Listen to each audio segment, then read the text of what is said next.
Boston drowned in white.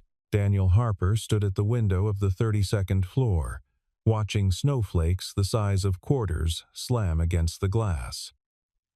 The forecast had called it a nor'easter, the kind that shut down highways and grounded flights, the kind that made the city hold its breath. He should have left an hour ago. But Grace was sleeping over at her friend Madison's house tonight, and for once, Daniel didn't have to rush home to microwave dinosaur-shaped chicken nuggets or help with third-grade math homework. For once, he could stay late and finish the quarterly projection report without guilt gnawing at his chest. The office was a ghost town. Marketing had cleared out by 4, legal by 5. Even the sales team, who usually stayed until midnight chasing West Coast deals, had abandoned their desks, all except one light, 32 floors up. Corner office. Floor-to-ceiling glass overlooking the harbor. Evelyn Sterling's office. Daniel had worked at Sterling Tech for 3 years. He'd been in her presence exactly 11 times. Each time, he'd felt the temperature drop 5 degrees. Evelyn didn't smile, didn't small talk, didn't tolerate inefficiency, excuses, or eye contact that lasted longer than necessary. She was brilliant, ruthless, untouchable, and right now, through the frosted glass walls of her office, Daniel could see her shoulders shaking. He froze. Evelyn Sterling didn't cry. She didn't break. She fired people via email at 6 a.m. and closed 9-figure deals before lunch. She'd once told a venture capitalist to leave her building because he interrupted her twice. But there she was, hunched over her desk, head in her hands, mascara streaking down her pale cheeks like cracks in marble. Daniel's first instinct was to leave, pretend he hadn't seen, respect the distance she'd built around herself like a fortress. But then her head lifted. Their eyes met through the glass. 3 seconds. No movement. No sound. Just the howl of wind rattling the windows and the hum of the building's ventilation system. Then she stood, walked to the door, opened it. Her voice was barely audible over the storm outside. "Help me." Daniel stepped inside. The office smelled like bergamot and cold air. Evelyn's navy dress was wrinkled. Her hair, usually pulled into a perfect low bun, had come loose. Strands stuck to her damp face. "I need you to come with me," she said quietly. "Where?" "A wedding. Family. Tonight. At the Fairmont Copley Plaza." Daniel blinked. "In this storm? Why me?" She looked at him for a long moment. Her green eyes were glassy, exhausted. "Because you won't ask questions. I just did." A flicker of something crossed her face. Almost a smile. "You won't ask the ones that matter." Daniel thought of Grace tucked into Madison's sleeping bag, probably giggling over some cartoon. He thought of his empty apartment. He thought of the way Evelyn's hands were trembling even though she was trying to hide them behind her back. "What do you need me to do?" "Pretend to be my boyfriend." The words hit him like a slap. "You're 3 months. We met at a board dinner. You made me laugh. I don't laugh often. It felt unexpected." She recited it like a script she'd memorized. "They'll ask about your background, your job, your intentions. You're head of product analytics, Yale undergrad." "Widowed," Daniel corrected quietly. Evelyn stopped. Her expression softened. "Just a fraction. I'm sorry. 4 years ago." She nodded slowly. "Then you understand." "Understand what?" "Why I can't go alone." Outside, the snow fell harder. The city lights blurred into a wash of gold and white. Daniel knew this was insane. Knew he should say no. Knew that walking into Evelyn Sterling's personal life was like stepping onto a frozen lake without checking the ice. But something in her voice, the rawness beneath the control, made him stay. "One condition," he said. "What?" "After tonight, you tell me the truth. About what I saw. About why you're really doing this." Evelyn studied him, then extended her hand. "Deal." Her palm was ice cold. Outside, the storm intensified. The suit arrived at Daniel's apartment 40 minutes later. Charcoal gray, Italian wool, Tom Ford label. It fit like it had been made for him, because it had. Daniel stared at the delivery receipt. Rush Tailoring. 3 measurements taken from his employee file photo. Evelyn had planned this. How long had she been planning this? His phone buzzed. Evelyn. Car downstairs. 8 minutes. He buttoned the shirt, knotted the silk tie, stared at himself in the mirror. The last time he'd worn something this expensive was his wedding. Sarah had loved navy blue. He pushed the thought away and headed downstairs. The Mercedes idled at the curb, hazard lights cutting through the snow. The driver opened the rear door without a word. Evelyn sat inside, transformed. Gone was the wrinkled dress and smudged makeup. She wore a dark emerald gown, sleeveless, structured, elegant. Her hair was swept up.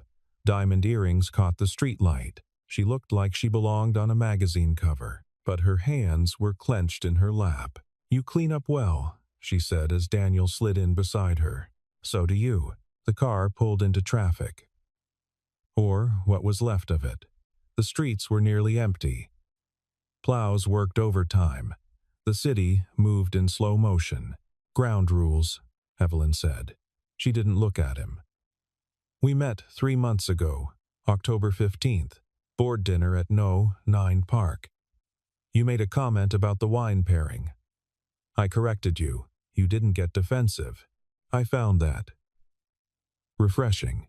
Daniel listened. "We've kept it private. You have a daughter, Grace, 8 years old. I've met her twice. She likes me but isn't sure yet. That's realistic, is it?" Evelyn finally looked at him. "Children are perceptive. They don't trust easily. Neither do you." Her jaw tightened. "We don't broadcast the relationship at work. It's nobody's business. But tonight, my family needed proof that I'm not." "Not what?" Incapable of connection. The vulnerability in her voice caught him off guard. "Why me?" Daniel asked again. "You could have hired someone. An actor." I don't trust actors." She turned to the window. Snow streaked across the glass like static. "I needed someone who wouldn't perform, someone who'd react like a real person, someone who—" She hesitated. "Someone who's loved someone." Daniel's throat tightened. "I saw your file," Evelyn continued. "After Sarah passed, you took 3 months off, came back part-time, rearranged your entire schedule around Grace. You turned down a promotion because it required travel."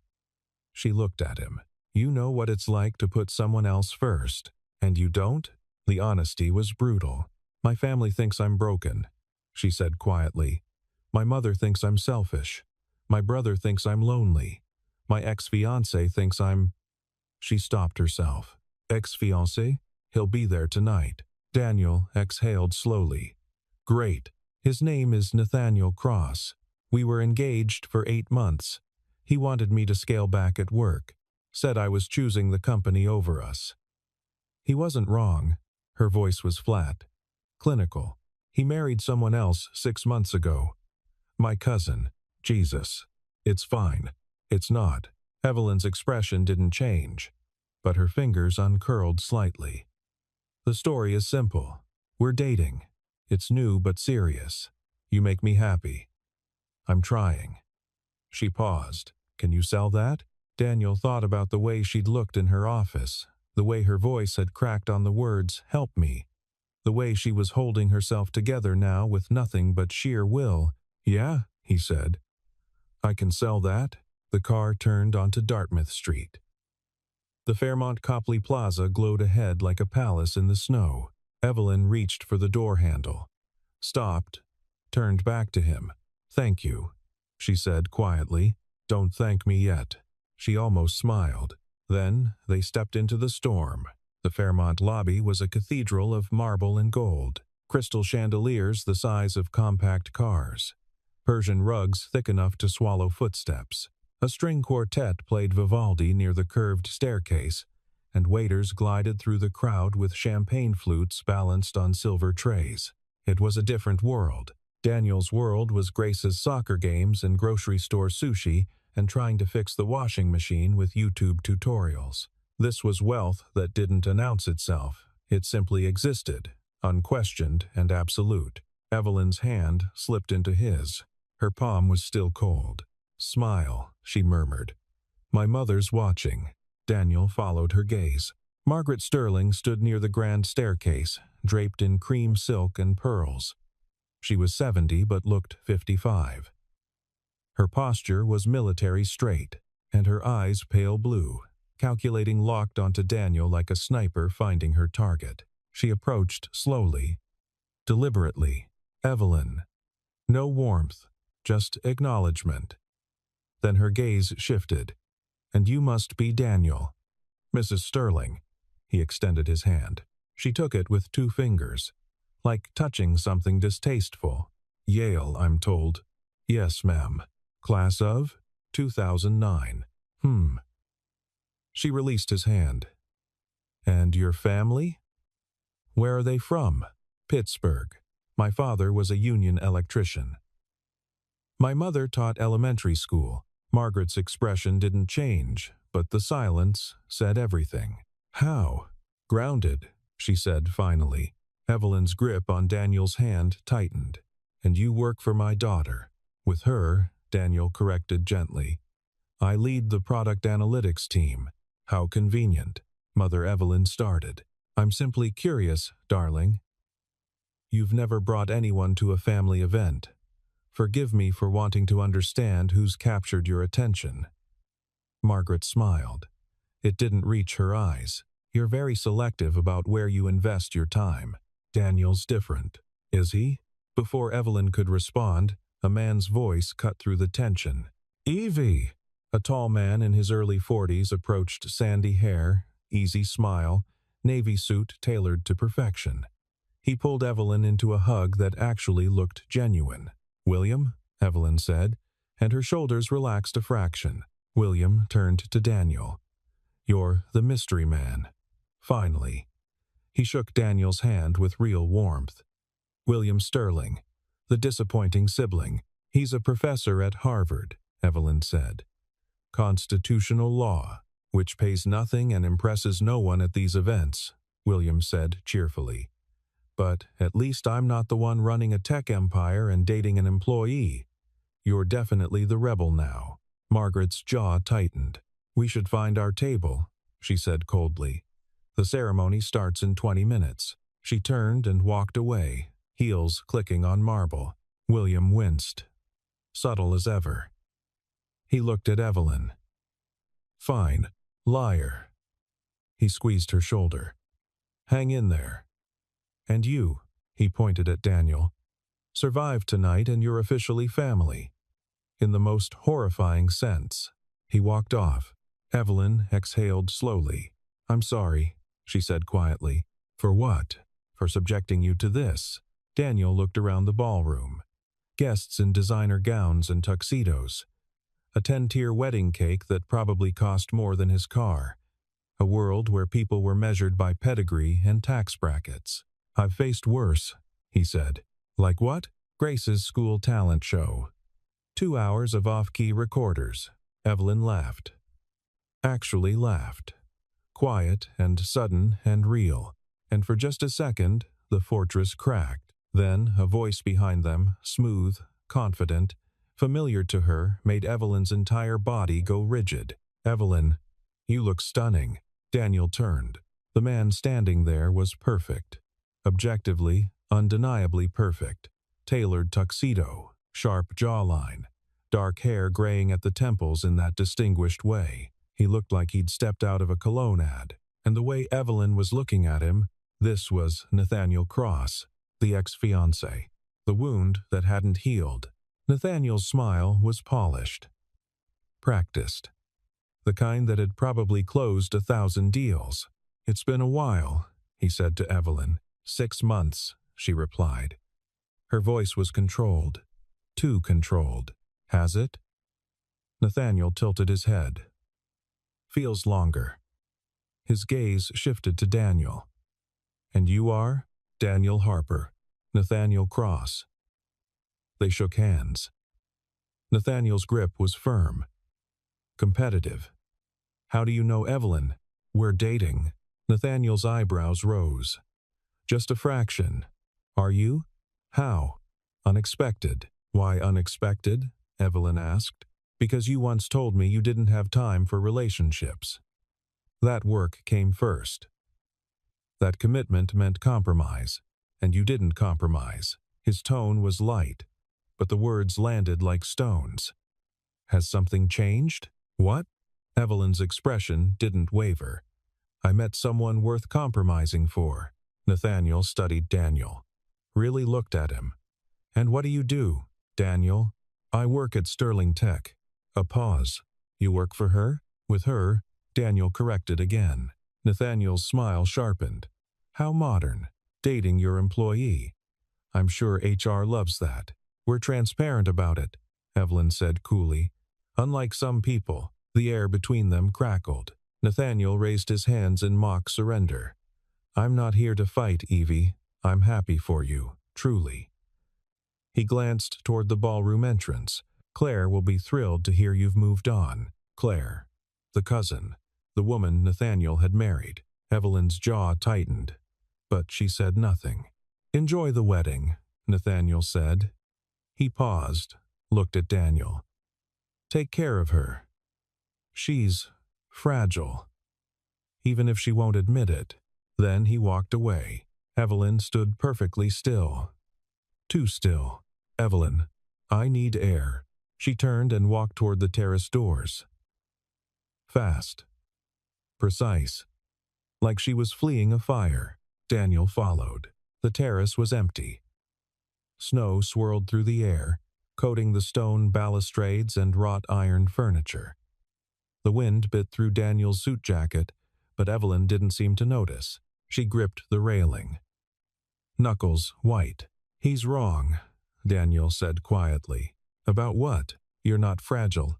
Evelyn laughed, bitter and sharp. You don't know me. I know you built a company from nothing. I know you've survived rooms full of men who wanted you to fail. I know you don't cry in front of people, except tonight. She turned to face him. Her eyes were glassy again. Do you know why I asked you to come? Tell me. Because Nathaniel was right. I don't know how to let people in. I don't know how to be soft. I don't know how to be anything other than. She gestured at herself. This, controlled, competent, cold. You're not cold. Yes, I am. Then why are you shaking? Evelyn looked down at her hands. They were trembling. I used to think strength meant not needing anyone, she said quietly. That if I could just be smart enough, work hard enough, prove myself enough, I wouldn't have to ask for help, I wouldn't have to depend on anyone. And now? Now I'm standing on a terrace in a snowstorm with a man I barely know, pretending we're in love, because I'm too scared to walk into that room alone. The honesty broke something open in Daniel's chest. You're not alone, he said. Yes, I am. No, you're not. He stepped closer, close enough to see the flakes of snow catching in her hair. Close enough to see the exhaustion carved into her face. I lost my wife 4 years ago, he said quietly. Car accident. Black ice. She was coming home from a conference. I got the call at 2 a.m. Grace was 4. Evelyn's expression softened. For a year, I was a ghost, Daniel continued. I went through the motions, fed Grace, helped her brush her teeth, read her bedtime stories. But I wasn't there. Not really. I was just surviving. What changed? Grace asked me if I was sad because of her. Evelyn's breath caught. She thought I was distant because she'd done something wrong. Because she wasn't enough. His voice cracked, and I realized I'd been so focused on protecting myself from the pain that I'd forgotten how to be present. How did you fix it? I stopped pretending I was fine. I let her see me cry. I let her ask questions. I let her be scared, and I was scared with her. And slowly, so slowly, we found our way back. Evelyn was quiet for a long time. Then, softly, I don't know how to do that. Do what? Let someone see me break. Daniel reached out, slowly, gave her time to step back. She didn't. He took her hand. "You already did," he said. "Tonight, in your office." A tear slid down her cheek, then another. Then she was crying, really crying, and Daniel pulled her into his arms. She buried her face in his shoulder, and he held her while the snow fell around them, silent and relentless. Evelyn's body shook against his, not from the cold, from something deeper, something she'd been holding in for months, maybe years. Daniel didn't speak, didn't try to fix it, just held her. The wind howled. The city below was a blur of white and gold. Somewhere inside, the string quartet played Pachelbel's canon. The wedding was starting. Neither of them moved. "I'm sorry," Evelyn whispered eventually. Her voice was muffled against his shoulder. "For what?" "For falling apart." "You're not falling apart. You're just feeling." She pulled back slightly, looked up at him. Mascara streaked down her cheeks again. Her lipstick was smudged. She looked nothing like the polished CEO who ran board meetings and closed deals. She looked human. "I haven't cried in front of someone since I was 12, she said quietly. "What happened when you were 12? "My father died. Heart attack. I found him in his study." Her voice was flat, detached. "My mother told me crying wouldn't bring him back, that I needed to be strong for William." So I was. Daniel's chest tightened. "I'm sorry. Don't be. It made me who I am." She wiped at her face. Ruthless. Efficient. Successful. Lonely. The word hung between them. Evelyn didn't deny it. "Nathaniel used to say, 'I loved the company more than I loved him,'" she said. "He wasn't wrong. I did. I still do." She looked out at the storm. "But it's not because I don't want love. It's because work is safe, predictable. If I put in the hours, I get results. If I make smart decisions, I succeed. People." She trailed off. "People are messy. People leave." Daniel stepped closer. "People also stay." Evelyn met his eyes. "Sarah stayed," he said quietly. "Even when I was impossible. Even when I worked 60-hour weeks trying to prove myself at my first job. Even when I forgot our anniversary because I was chasing a promotion that didn't matter." His voice cracked. "She stayed. Until she couldn't. I'm sorry. Me too." He paused. "But Grace stayed. My parents stayed. My friends stayed. The people who matter, they don't leave just because you're not perfect." "How do you know?" "Because love isn't about perfection. It's about showing up, even when it's hard. Especially when it's hard." Evelyn's eyes glistened. "I don't know how to show up," she whispered. "I only know how to show up perfect." Then stop. "I can't." "Why not?" "Because if I'm not perfect, if I'm not the smartest person in the room, the most prepared, the most in control, then what am I?" Daniel reached up, brushed a strand of hair from her face. His thumb grazed her cheek, and she didn't pull away. "You're someone who built a company from nothing," he said softly. "Someone who employs 300 people and changed an industry. Someone who's terrified of weddings and bad at asking for help and standing in a snowstorm crying in front of a man you barely know. That doesn't sound impressive. It sounds real." Evelyn's breath hitched. "I don't want to be real," she said. "Real is vulnerable. Real is weak. Real is brave." She shook her head. "I'm not brave. You asked me to help you." "That's the bravest thing I've ever seen." Something shifted in her expression. The walls she'd built brick by brick, year by year, started to crack. "I'm tired," she whispered. "I'm so tired of holding everything together." "Then let go." "I can't." "Yes, you can. What if I fall apart? Then I'll be here." Evelyn stared at him, searching his face for a lie, for a catch, for the moment he'd walk away. But Daniel didn't move, and slowly, so slowly, she leaned forward. Her forehead rested against his chest. Her hands gripped his jacket, and she let herself be held. They stood like that for a long time. The snow fell. The music played. The world moved around them. But on that terrace, time stopped. Thank you, Evelyn whispered. For what? For not running. Daniel's arms tightened around her. I'm not going anywhere. And for the first time all night, maybe the first time in years, Evelyn believed it. Evelyn pulled back slowly. Her eyes were red. Her makeup was ruined. But her expression was clearer, calmer. We should go inside, she said quietly. Do you want to? She hesitated. No, then we don't. They'll talk. Let them. Evelyn almost smiled. You don't care what people think, do you? I used to. Then my wife died, and I realized most of what people think doesn't matter. The only opinions that count are the ones from people who actually know you. He paused. Do they? Know you? My family? Yeah. Evelyn looked back toward the ballroom. Through the frosted glass, shapes moved, guests dancing, laughing, celebrating. No, she said. They know the version of me I show them. The successful one. The one who doesn't need anything. What about the real one? I don't show her to anyone. Why not? Because the real one is scared, and small, and convinced that if people see her, they'll realize she's not worth the effort. Daniel's chest ached. That's not true. You don't know that. Yes. I do. He reached for her hand. Because I'm looking at her right now, and she's worth everything. Evelyn's breath caught. Daniel, I mean it. You think being vulnerable makes you weak, but it doesn't. It makes you human. And humans are messy and scared and imperfect, and they're still worth loving. Her eyes filled again. I don't know how to let people love me. Then start small. Let me. The words hung in the cold air. Evelyn stared at him. This was supposed to be fake. I know. We barely know each other. I know. This doesn't make sense.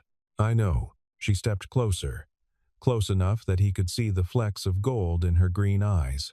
Close enough that her breath fogged in the space between them. Then why does it feel real? She whispered. Daniel didn't answer. He just leaned down and kissed her. Soft, tentative, giving her time to pull away. She didn't. Instead, she kissed him back. Her hands slid up to his shoulders. His arms circled her waist, and for a moment, the storm disappeared. The wedding disappeared. There was just this, just them, just the truth of two people choosing to be seen. When they finally pulled apart, Evelyn's eyes were wide. That was real. Daniel finished. She nodded.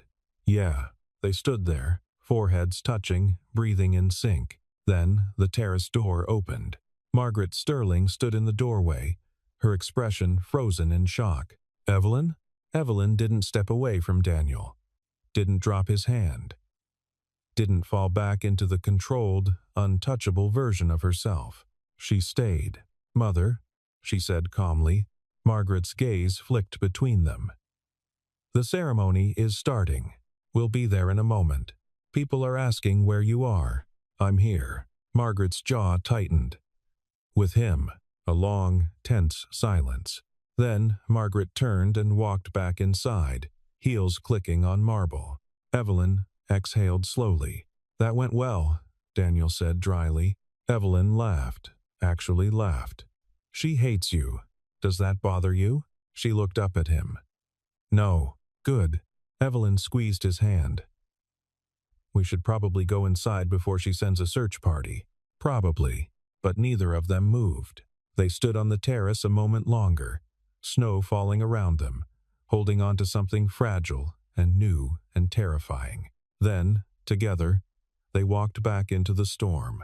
The ballroom buzzed with whispers. Evelyn felt them the moment she and Daniel stepped inside, eyes tracking their entrance, mouths hidden behind champagne flutes. But this time, she didn't straighten her spine and pretend she didn't notice. This time, she reached for Daniel's hand and held it. Margaret stood near the head table, her expression glacial. William caught Evelyn's eye and gave her a subtle thumbs up. Nathaniel was nowhere to be seen. Good. Table 7, Evelyn murmured, guiding Daniel toward the edge of the ballroom. They navigated through the crowd.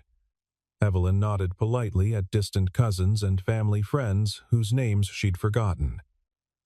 They'd just reached their table when a hand landed on Daniel's shoulder. "Nathaniel, of course. Mind if I borrow him for a moment?" Nathaniel's tone was friendly.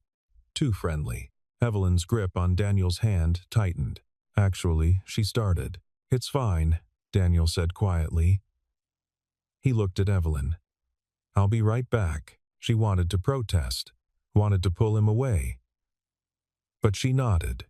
Nathaniel led Daniel toward the bar, away from the crowd, into the shadows near the corridor. Evelyn watched them go, her chest tight. "Scotch?" Nathaniel offered. "I'm good. Suit yourself." Nathaniel ordered a double, took a long sip. "So, you and Evelyn?" "Yeah. How long?" 3 months. "And you work for her, with her?" Nathaniel smiled. "You keep saying that, like it changes the power dynamic." Daniel didn't respond. "Look," Nathaniel said, setting down his glass.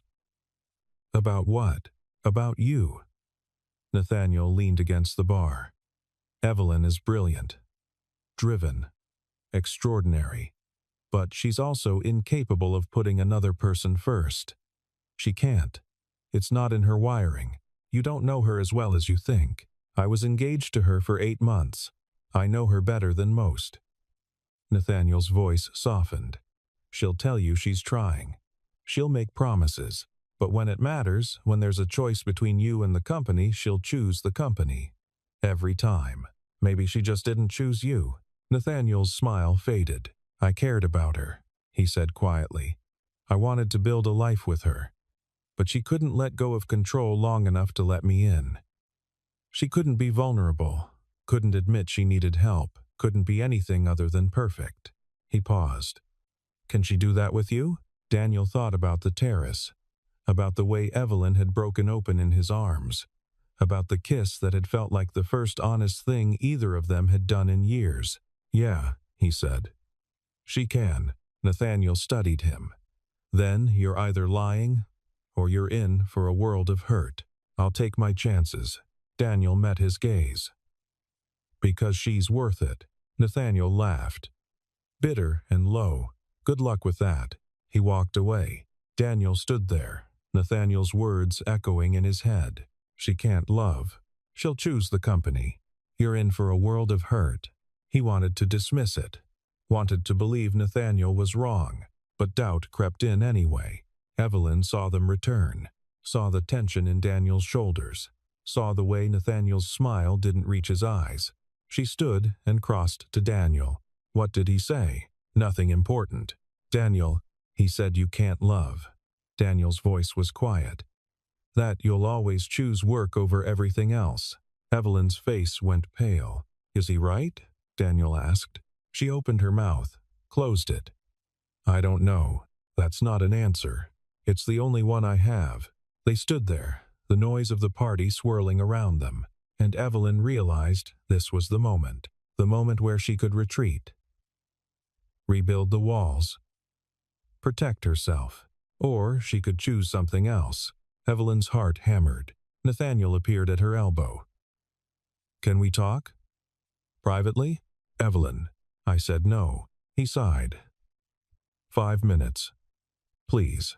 Daniel stepped back. "I'll give you two some space." "Don't," Evelyn said quickly. She looked at Nathaniel. "Whatever you have to say, you can say it here." Nathaniel glanced around. Guests were watching, pretending not to, but watching. "Fine." He straightened. "I have an offer for you. I'm not interested. You haven't heard it yet. I don't need to. Crossbridge Consulting is opening a tech advisory division. We want someone who understands the industry, someone brilliant, someone with your reputation." He paused. "I want you to run it." Evelyn blinked. "You're offering me a job, a partnership, equity, full autonomy, better hours, better work-life balance. You could actually have a life, Evelyn." "I have a life. Do you?" Nathaniel gestured around the ballroom. "You're 38 years old. You run a company that demands 80-hour weeks. You don't have hobbies. You don't have friends outside of work. You barely see your family. And now you're dating an employee because he's convenient. That's not. When was the last time you took a vacation? When was the last time you woke up and didn't immediately check your email? When was the last time you chose yourself over sterling tech? The words hit like bullets. Because they were true. All of them. I'm offering you a way out, Nathaniel said gently. A way to be excellent without sacrificing everything else.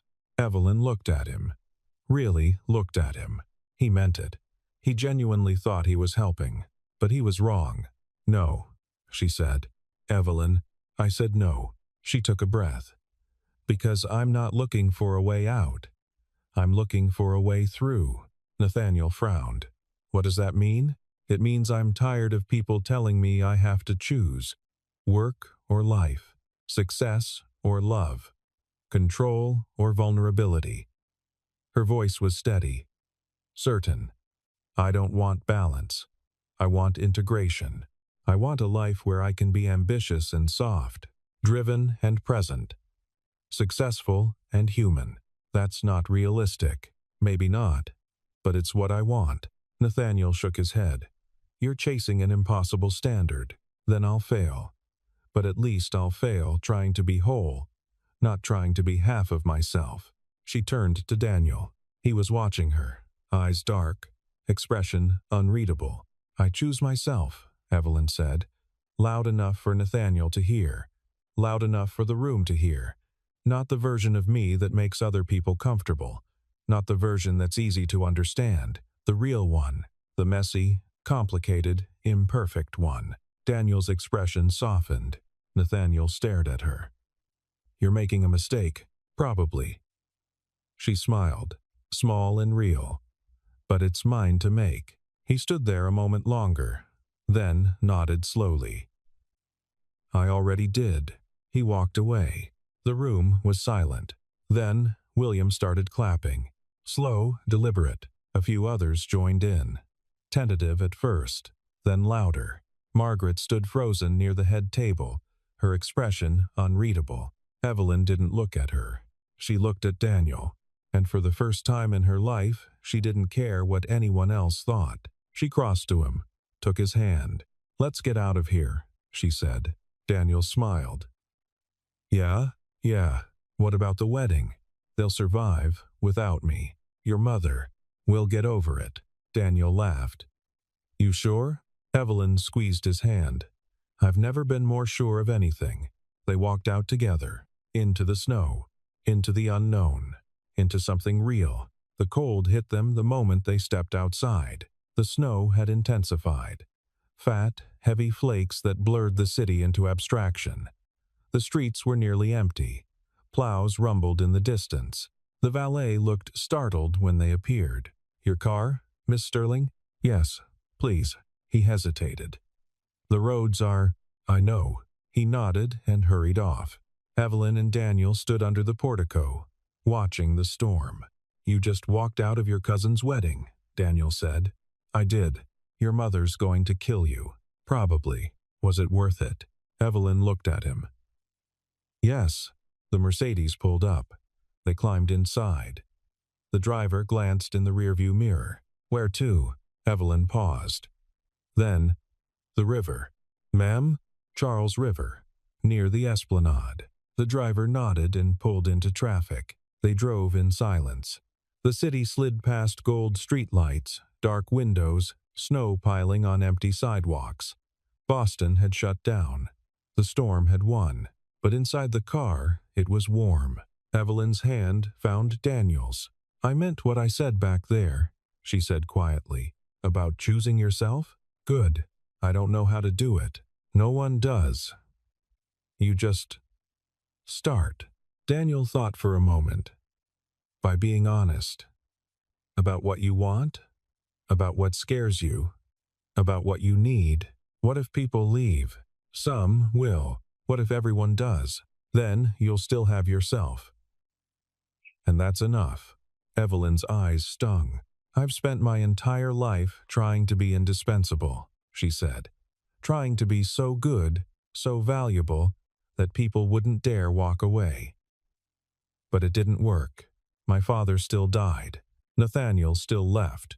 My mother still looks at me like I'm a stranger, because you can't control other people. You can only control who you are. And who am I? I don't know yet. Daniel smiled. But I'd like to find out. Evelyn's breath hitched. The car stopped. They were parked along the esplanade. The river stretched out beside them, frozen, silent, covered in snow. The city lights reflected on the ice like ghosts. "Why did you bring me here?" Daniel asked. "My father used to take me here when I was little. Sunday mornings. We'd walk along the river and he'd tell me about his dreams. About the company he wanted to build. The legacy he wanted to leave." She stared out at the frozen expanse. "He told me I could do anything, be anything, as long as I never stopped moving forward. So you didn't." "No, I didn't." She turned to him. "But I forgot to stop and ask myself why I was running, or where I was going. I just ran. And now? Now I'm tired." Daniel reached out, brushed a strand of hair from her face. "Then stop," he said softly. "Just for tonight. Stop running. Stop proving. Stop being perfect. What if I don't know how to be anything else? Then we'll figure it out together." Evelyn stared at him. "Why are you doing this?" she whispered. "Because I see you. The real you. And I like her. You don't even know her." "I know enough."